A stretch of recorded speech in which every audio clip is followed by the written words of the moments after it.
Existe um aspecto a respeito desse filme que eu vou comentar hoje, o Lake Mungo, que me assusta profundamente. Na verdade, assim, existem vários aspectos a respeito desse filme que me assustam muito, mas tem um que eu considero mais assustador que os outros. Eu tô falando da ideia da fotografia do fantasma. Essa ideia de você conseguir registrar a presença de um fantasma usando a tecnologia, pra mim já é assustador o suficiente. Só que esse filme aqui, ele consegue adicionar uma camada a mais de realismo e, consequentemente, uma camada a mais de terror. Mas apesar de tudo isso, eu ainda acho que a fotografia em si não é o aspecto mais assustador desse filme. Tem algo aqui dentro que me assusta mais ainda. E eu quero falar então sobre isso. Vamos conversar um pouquinho sobre o Lake Mungo?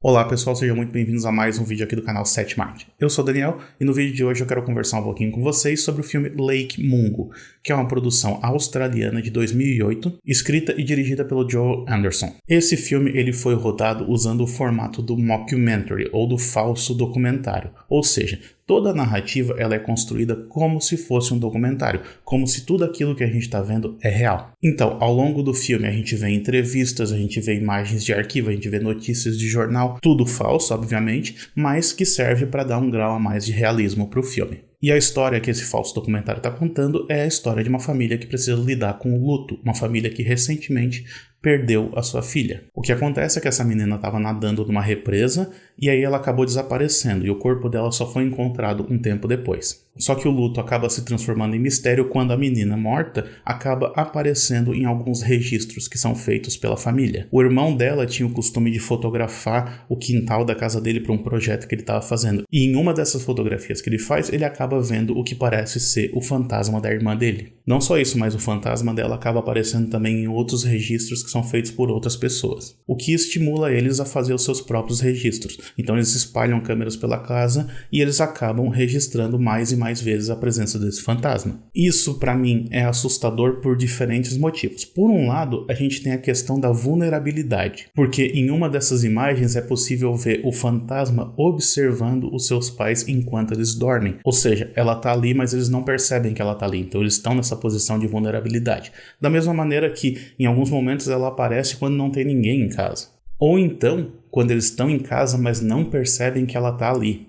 E essa presença, rondando a casa é algo que, pra mim, é bastante assustador. Só que pra mim, nada ainda é mais assustador do que aquela primeira fotografia que a gente viu, aquele primeiro registro do fantasma. E o motivo para isso é que aquela primeira foto foi capturada em película, numa câmera de filme. Quem é mais novo talvez não se lembre disso, mas eu peguei bem essa fase da transição entre a fotografia e o cinema de película para a fotografia e o cinema digital. E existia muita discussão na época a respeito, por exemplo, da qualidade entre essas duas tecnologias. Se defendia muito que a tecnologia do filme ainda era superior, e de fato, no início ela era mesmo. É lógico que hoje em dia a gente mal percebe essa diferença porque a tecnologia digital ela evoluiu até certo ponto em que ela se tornou não necessariamente imperceptível, porque quando um filme é feito em película a gente percebe essa diferença, mas não faz mais diferença para quem está fazendo o filme, para quem está usando essa tecnologia, porque ela traz muito mais praticidade. Mas existia também nessa época da transição uma discussão que era feita a respeito da ideia do realismo da imagem.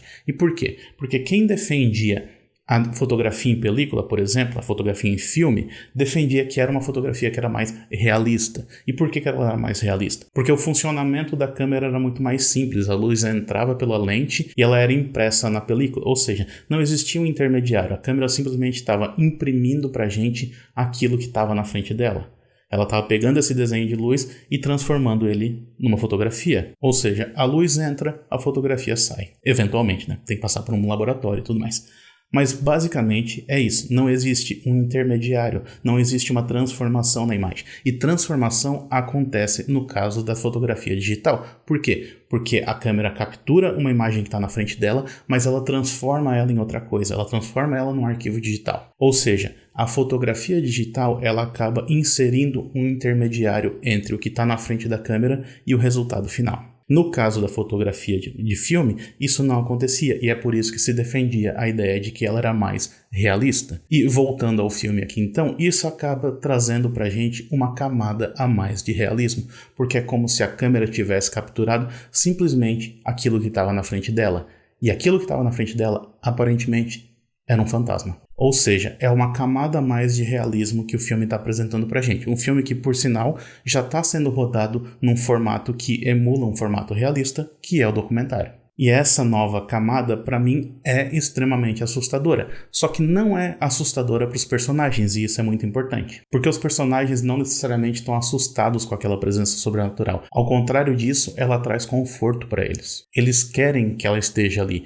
Porém, essa presença acaba revelando coisas que talvez eles não quisessem saber, acaba revelando segredos a respeito daquela personagem. Então esses são aspectos do filme que eu acho que funcionam muito bem. Existem outros que não funcionam tão bem e eu vou conversar sobre eles em seguida. Antes disso, eu peço que se você está gostando desse vídeo até esse momento, deixe o seu like aqui embaixo, se inscreve no canal e ativa o sininho de notificações para não perder nenhuma novidade. Aproveita também e me segue nas redes sociais, todas elas vão estar linkadas aqui embaixo. Beleza? Continuando então. Para poder falar sobre alguns aspectos do filme que eu não gosto tanto, eu vou ter que entrar um pouco nos spoilers. Então assim, fica aqui o aviso de que eu vou discutir alguns dos aspectos a respeito do final do filme, ok? Um dos problemas que eu enxerguei nesse filme aqui foi o excesso de reviravoltas que começa a acontecer a partir da metade do filme. Por exemplo, num primeiro momento é revelado pra gente que houve uma fraude, uma manipulação em algumas daquelas imagens, o que de certa maneira acabaria por descartar toda aquela teoria do sobrenatural. Porém, toda essa revelação da fraude ela acaba sendo refutada logo em seguida porque surgem novas imagens que não poderiam ter sido manipuladas. E aí o filme então resolve investir em um possível vilão, em um possível causador de tudo aquilo, que era um vizinho que morava ali perto. Mas essa própria acusação ela já é descartada logo em seguida, ou seja, é uma reviravolta em cima da outra. E existe também a questão das coincidências, porque tem algumas coincidências ali no filme que são um pouquinho forçadas, como por exemplo na figura de um médium que aparece em certo momento. Então assim, esse médium ele surge para poder auxiliar a família que está lidando com o luto e está lidando com essa possível presença sobrenatural, só que depois a gente descobre que a própria menina, antes de morrer, ela também se consultou com o mesmo médium, que por sinal resolveu esconder essa informação da família. Só que apesar desse uso da coincidência como elemento narrativo, o que é algo que às vezes não funciona tão bem, eu acho que nesse caso aqui isso era necessário, porque acaba abrindo caminho para um dos melhores momentos do filme, que é quando o filme, ao final, propõe pra gente um diálogo temporal, um diálogo entre algo que está acontecendo no presente e algo que foi gravado no passado. São falas que são intercaladas pelo filme para poder mostrar pra gente coisas que aconteceram no passado e coisas que estão acontecendo agora. Só que mais do que um diálogo interessante, mais do que uma jogadinha interessante por parte do filme, o conteúdo daquela fala, o conteúdo daquele diálogo é extremamente triste.